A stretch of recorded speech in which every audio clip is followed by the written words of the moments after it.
আসসালামু আলাইকুম আপুরা, ছোট্ট আর একটা ভিডিও নিয়ে চলে আসলাম। কি নিয়ে আসলাম ওইটাই দেখো তুমি। আবার দেখে তো আমার খেতে মন চাইতেছে। এটি হয়েছে আমাদের গাছের আম। ছোট ছোট গাছের মধ্যে 12 মাসই এরকম একটা দুইটা চারটা করে আম হয়। আর এগুলি আমার হাজবেন্ড শুধুই বনছে আমার জন্য। সবাই মাশাল্লাহ বলবে, যে আপুরা দেখো সবাই মাশাল্লাহ বলবা। মনে করো আমার মেয়ের খুব জ্বর ঠান্ডা, এই জন্য আমার মেয়ে আম ভর্তা খাইবার চাইছিল।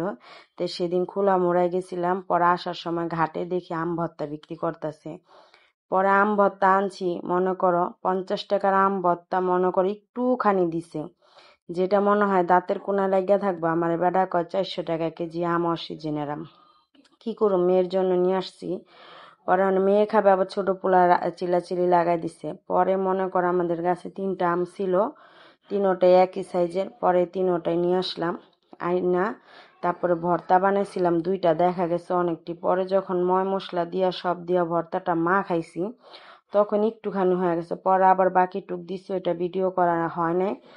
এখন দেখে তো আমার মনে করো জিবলায় পানি চলে আসতেছে। আর কি করুম। যে আপুরা দেখো সবাই একটু লাইক কমেন্ট করো আপুরা, এবং বেশি বেশি করে শেয়ার করে দিও লক্ষ্মী আপুরা, প্লিজ আপুরা। এবং আমি পার্মানেন্ট এক সময়তে ভিডিওটা ছাড়তে পারি না, কারণ আমার অনেক কাজ থাকে এই জন্য। তারপরে এই যে দেখো না, আমি কথাও বলতে পারতেছি না, মানে আমার জিভে জল চলে আসতেছে। আম ভর্তাটা অসিজনের আম ভর্তা, মনে করো কি যে বলুম। এখন তো আবার খাইতে মন চাইতেছে, কই পামু কও। পরে যে মনে করো একটু চিনিও দিছিলাম, অনেক মজা হয়েছে। যে কি বলুম তোমাদের, যদি ডাইরেক্ট বয়সটা দেখাইতে পারতাম খাওয়ার সময় তাহলে বুঝতা। আমি জানি যে যে আপুরা দেখবা সবাইরই জিভে জল চলে আসবে, কারণ অসিজনের আম ভর্তা মনে করে এমনিও খাইতে সে স্বাদ লাগে। আজকে এই তো, আল্লাহ হাফেজ।